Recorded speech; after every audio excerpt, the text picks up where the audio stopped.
અને અમદાવાદ ખાતે વિરોધ કરવામાં આવ્યો। દોષિતોને કડક સજાની માંગ સાથે એનએસયુઆઈ દ્વારા વિરોધ કરવામાં આવ્યો।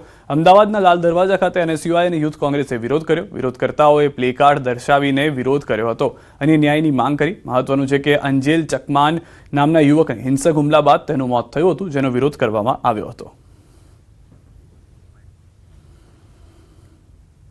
અને દેશના ગૃહમંત્રીને તમામ વિદ્યાર્થી જગત તરફથી કરોડોની સંખ્યામાં વિદ્યાર્થીઓ છે દેશમાં, એ તમામ વિદ્યાર્થીઓ એક સુરમાં આખા દેશમાં એ વાત કહી રહ્યા છે કે આ પ્રકારની જાતિવાદી હિંસાઓ, રંગભેદની હિંસાઓ, ભાષાકીય ભેદભાવ, પ્રાંતવાદ અને આ પ્રકારના જે દ્વેષ ભાવ, જે હિંસા, જે નફરત જે આખા દેશમાં યુવાનોમાં અને વિદ્યાર્થીઓમાં વધી રહી છે, એ ખૂબ જ સમસ્યાનો વિષય છે। ગાંધીનગરના વસવાટની જમીન સંપાદન કરનાર વારસદારોએ શરૂ કર્યું છે આંદોલન। ગાંધીનગર સત્યાગ્રહ છાવણીમાં શરૂ કર્યું છે આંદોલન। હાલમાં છેલ્લા 63 વર્ષથી વારસદારોની કાયમી વસવાટના હક નહીં મળતા કરી છે ઉગ્ર માંગણી। વારસદારોને કાયમી મકાન વસવાટના હક નહીં આપતી હોવાની ઉઠી છે ફરિયાદ। ઇન્દ્રોડા, બાસણ, પાલજ, ફતેપુરા, આદિવાડા, બોરીઝ અને ધોળાકુવાના રહીશોએ કરી છે માંગ। ગાંધીનગર આસપાસના 7 જેટલા ગામોના જે ગ્રામના રહીશો જે છે તે સત્યાગ્રહ છાવણી ખાતે એકત્ર થયા છે અને વિરોધ પ્રદર્શન કરી રહ્યા છે। આપ જોઈ રહ્યા છો કે મોટી સંખ્યાની અંદર આ તમામ ગ્રામજનો જે છે તે અહીંયા ઉપસ્થિત થયા છે અને પોતાના હકની લડાઈ માટે થઈ અને તેઓ સત્યાગ્રહ છાવણી ખાતે આવી ચૂક્યા છે। ગ્રામજનો પણ છે, તેમની સાથે વાત કરીશું કે તેમનો મુદ્દો શું છે અને શા માટે આ સત્યાગ્રહ છાવણી ખાતે ઉતરવું પડ્યું। એવો કયો મુદ્દો હતો કે જેના કારણે 7 ગામના લોકોને અહીંયા સત્યાગ્રહ છાવણી ખાતે આવવું પડ્યું અને તેમના હક માટેની લડાઈ માટે વિરોધ કરવો પડ્યો? અમારા જે 7 ગામો છે, ગાંધીનગર શહેરની બાંધકામમાં જમીન આપનારા 7 ગામો છે, ઇન્દ્રોડા, બોરી, ધોળકવો, આદિવાડા, પાલજ, બાસણ, ફતેપુરા। આ ગામોએ 25 થી 30 પૈસાના ભાવે સરકારને જમીન આપી છે અને એના પર ગાંધીનગરની રચના થઈ છે। એ રચના થયા પછી ગાંધીનગરમાં સમાવેશ કર્યો, 7 ગામનો સમાવેશ કર્યા પછી અમારા રહેણાંકની સમસ્યા સરકારે ક્યારેય વિચારી નથી। એટલે છોકરા જુદા રહે, 4 છોકરા હોય, 3 છોકરા હોય, 3 ઘર બનાવ્યા હોય, એટલે પહેલાં વીજળી ના આપે, પાણી ના આપે, પ્રોપર્ટી ક્યારે આપતા નથી। એના માટે ઉગ્ર આંદોલન કરવું ગાંધીજીના પંથે। કેટલા વર્ષોથી તમે આ લડાઈ કરી રહ્યા છો? ઘણા સમયથી, 90ની સાલથી। રજૂઆતમાં હજુ સુધી કોઈ પ્રત્યુત્તર સરકારશ્રી તરફથી મળેલો નથી।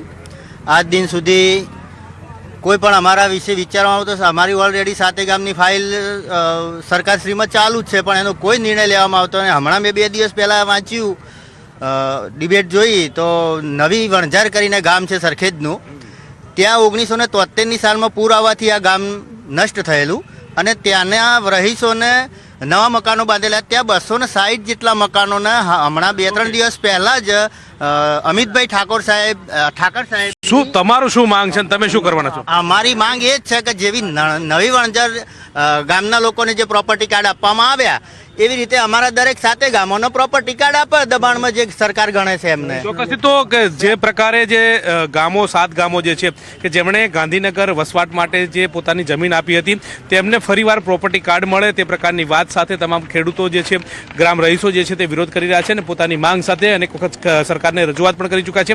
હવે રજૂઆતનો અંત ક્યારે આવશે અને ક્યારે તેમને હક મળશે તે જોવું રહેશે। કેમેરા હિતેશ પ્રજાપતિ સાથે ગૌતમ શ્રીમાળી, ન્યૂઝ 18 ગુજરાતી, ગાંધીનગર।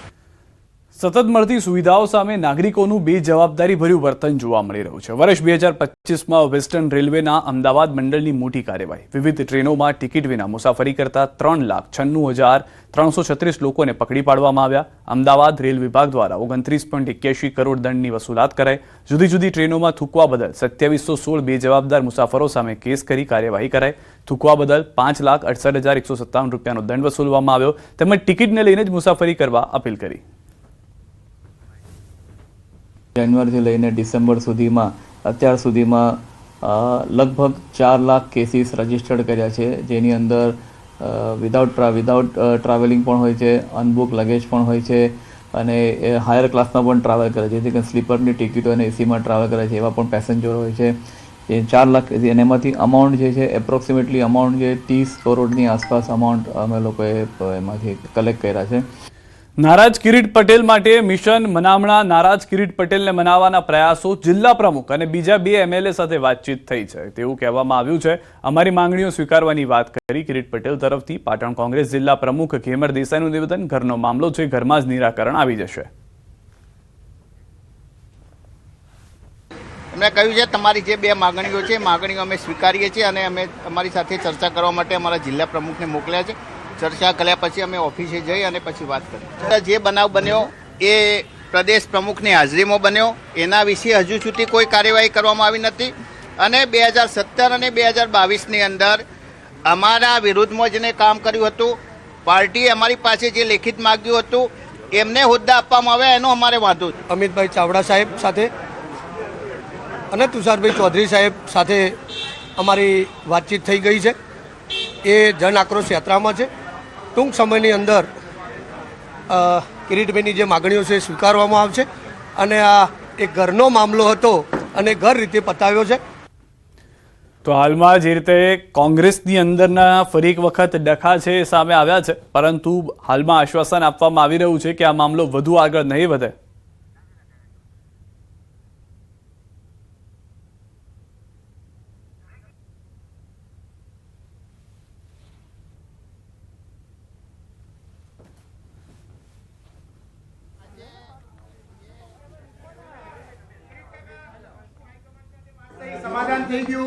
આજે કોઈ પહેલા તો કોઈ પ્રેશર ટેકનિક હતી નહીં. અમારી જે માગણી હતી, અમારી મુખ્ય 2 માગણીઓ હતી. પહેલા પણ મેં કહ્યું હતું કે રાધનપુરની અંદર જે બનાવ બન્યો છે એ બનાવ એ પ્રદેશ અધ્યક્ષ અને વિરોધ પક્ષના નેતાની રૂબરૂના બંધન બન્યો છે. અને બીજું કે એસસી સેલની પાટણની અંદર જે નિમણૂક કરવામાં આવી, મેં પહેલાં પણ કહ્યું હતું કે પ્રમુખનો જયાબેનનો અમારે કોઈ વિરોધ નથી, પરંતુ જે પણ નિમણૂકો કરવામાં આવી એની અંદર 2017 અને 2019ની અંદર અમારા વિરુદ્ધમાં જે કામ કર્યું હતું, અમારા વિસ્તારના એવા લોકોને પ્રદેશ કક્ષાએ પ્રાધાન્ય આપવામાં આવ્યું હતું, પ્રદેશ કક્ષાએ એમનો સમાવેશ કરવામાં આવ્યો હતો. અમારી 2 માગણીઓ હતી કે આ બાબતે તાત્કાલિક એક્શન લેવામાં આવે અને જે નિમણૂકો કરવામાં આવી છે અમારા વિરુદ્ધમાં જેને કામ કર્યું હતું એમની નિમણૂક તાત્કાલિક રદ કરવામાં આવે અથવા સ્થગિત કરવામાં આવે. અત્યારે સવારથી મારી સાથે અમારા બંને સાથી ધારાસભ્ય અમરતજીભાઈ, દિનેશભાઈ અને અમારા જિલ્લા પ્રમુખ અમારા દંડક વિમલભાઈ ચુડાસમા, આ તમામ સાથે ચર્ચા થઈ. છેલ્લે અમિતભાઈ ચાવડા સાથે પણ ચર્ચા થઈ અને એમને વિશ્વાસ આપ્યો છે કે 4-5 દિવસની અંદર 4 તારીખ બાદ જ્યારે આ યાત્રા જેવી પૂરી થશે એવી યાત્રા પૂરી થયા પછી તમારી જે બંને માગણીઓ છે એ બંને માગણીઓ વિશે અમારો નિર્ણય લેવાઈ ગયો છે. શિસ્ત કમિટીની મિટિંગ બોલાવી અને તાત્કાલિક અમે જે વ્યક્તિએ ચાલુ સભામાં પ્રદેશ મોવડી મંડળની આગેવાનીમાં એમની હાજરીમાં જે પાર્ટીને નુકસાન કરવાનો અને પાર્ટીને બદનામ કરવાનો અને અમને ભાષણ રોકવાનો પ્રયાસ કર્યો તો એમની સામે એક્શન લેવામાં આવશે. અને જે અમારા વિરુદ્ધમાં જે વ્યક્તિઓએ કામ કર્યું હતું એવા વ્યક્તિઓ કોણ છે એમના નામ એ જે પ્રદેશ કક્ષાએ એમને સમાવવામાં આવ્યા છે એમને રદ કરવામાં આવશે. એટલે એમને અમને વિશ્વાસ આપ્યો છે, ખાતરી આપી છે અને એમના વિશ્વાસ અમારા પ્રદેશ પ્રમુખના અમને જે વિશ્વાસ અને બાંયધરી આપી છે એના આધારે હાલ પૂરતું અમે રાજીનામું આપવાનું અમે રદ કર્યું છે. પરંતુ આ સમગ્ર બાબતની જાણ અમે પત્ર લખી અને જે હકીકત બની છે એ અંગ્રેજીની અંદર અમે ડ્રાફ્ટ તૈયાર કર્યો છે અને એ ડ્રાફ્ટ અમે કેસી વેણુગોપાલ અને એઆઈસીસીને મોકલી આપીશું. કિરીટભાઈ, આ કોણ વ્યક્તિઓ હતા જે ખોટી નિમણૂક? જે વ્યક્તિઓ નામ જો કે અમને કોને એવું કે જે આ પાર્ટીની અંદર અમને કોન્ફિડેન્શિયલ રિપોર્ટ માગેલો હતો, તો પાર્ટીની અંદર અમે 2017 અને 2022ની અંદર અમે નામ આપેલા છે. પાર્ટીની અંદર એઆઈસીસીની અંદર અને પીસીસીની અંદર આવા નામ એ પડેલા છે. કોન્ફિડેન્શિયલ રિપોર્ટ એ પાર્ટી પાસે છે. એ પાર્ટી જ્યારે એ ઉપર એક્શન લેશે ત્યારે અમે નામ જાહેર કરીશું.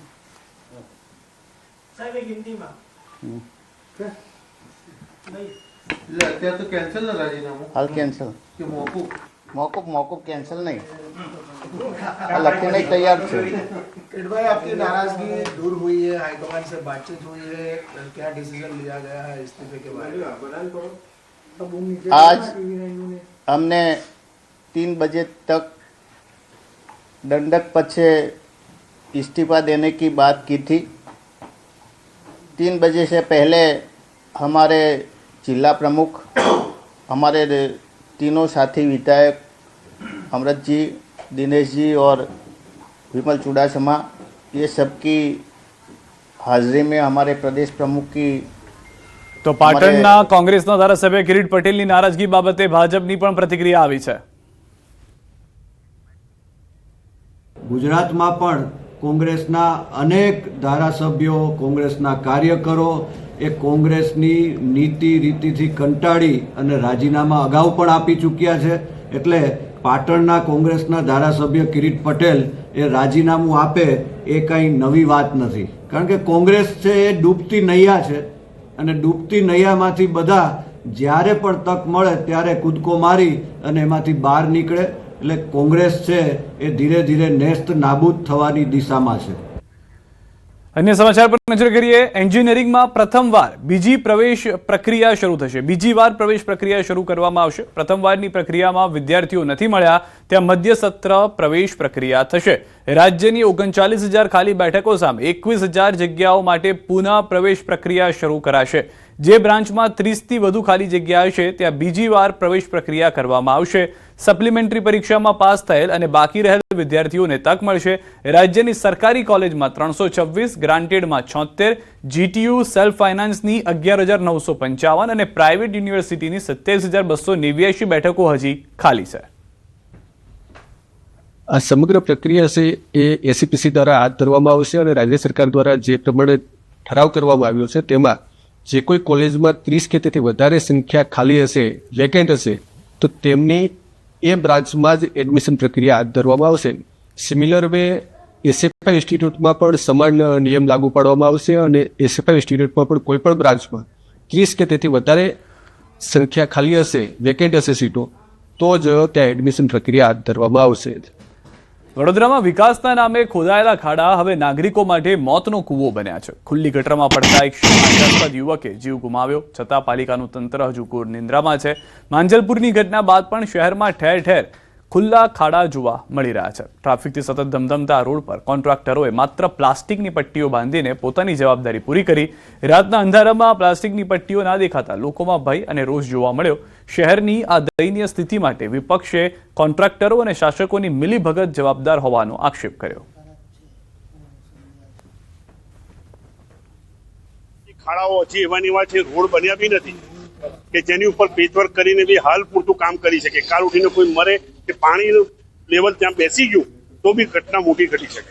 આ જોઈને તો એવું જ લાગે છે કે જે માંજલપુરની ઘટના બની બહુ દુઃખદ ઘટના હતી. ત્યારબાદ કોર્પોરેશનની હજી બી આંખ ઉઘડી હતી અને એ ઉઘડવાની હતી. કેમ કે વર્ષોથી આ થતું આવ્યું છે. આવી રીતે ખાડા ખોદે છે, આવી રીતે તમે જોઈ રહ્યા છો કે બેરિકેડ મારી નથી અને રાતના સમયે કોઈને દેખાય ને કોઈ પડશે તો એની જવાબદારી કોણ લેશે? કોર્પોરેશનનું નિષ્ઠુર વહીવટી તંત્ર અને સત્તા પર બેઠેલા લોકોની નગરજનો પ્રત્યે બિલકુલ વફાદારી નથી.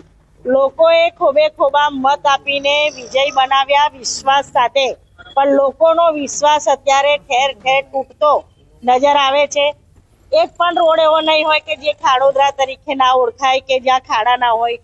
એક પણ વરસાદી ગટરની તમે જાઓ તો વરસાદી ગટર સેફ નથી. આજે ગટરના ઢાંકણા ઉપર ઉભા રહેતા પહેલા વિચાર આવે કે કદાચ હું ના અંદર જતા રહીએ. જે પણ કામો ચાલે છે તમામે તમામ કામો પર સૂચનાનું બોર્ડ હોવું જોઈએ અને પ્રોપર બેરિકેડિંગ હોવું જોઈએ, હાર્ડ બેરિકેડિંગ હોવું જોઈએ.